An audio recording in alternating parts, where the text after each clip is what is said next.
Hello, welcome. You join me late in the day. I've just put my tools away and I'm having a much needed cuppa.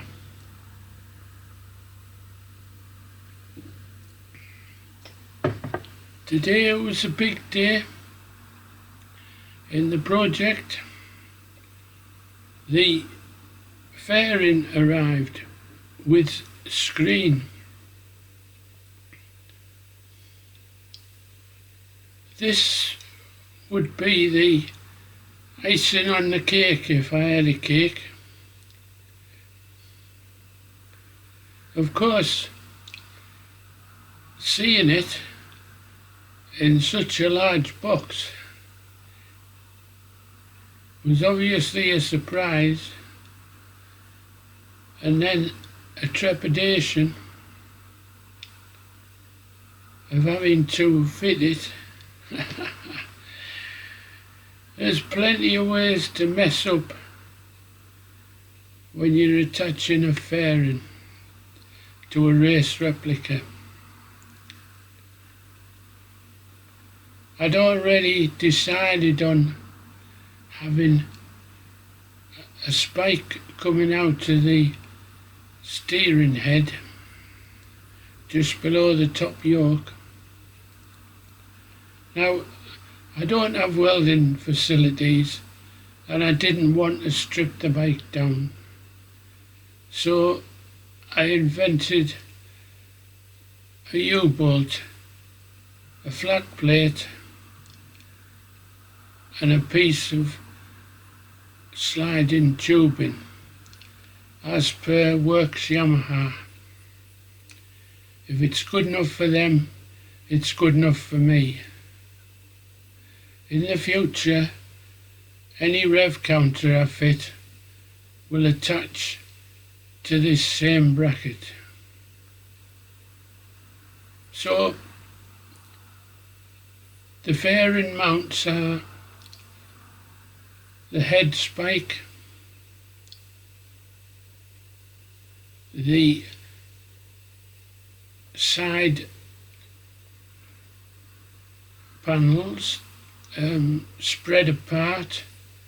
Again, I've gone for the tube within a tube and a bungee to hold it in place. And there's a third fitting which steadies the wings of the bubble screen.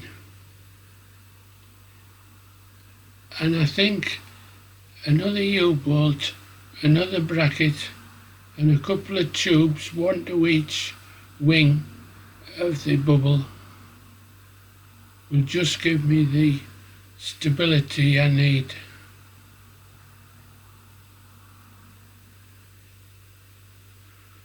Those of you who are keen will have spotted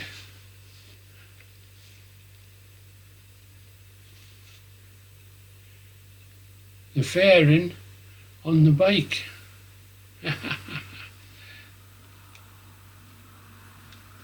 More of that later. So, a lot of thought's gone into this, and that makes it a lot simpler when it comes to creating. Again, I'm using old footage of race bikes to position the fairing exactly as it was in the 70s. And at the end of the first fitting, I'm very pleased with it. Hope you like it too. Let's have a look at the photos and the construction. Thanks for watching.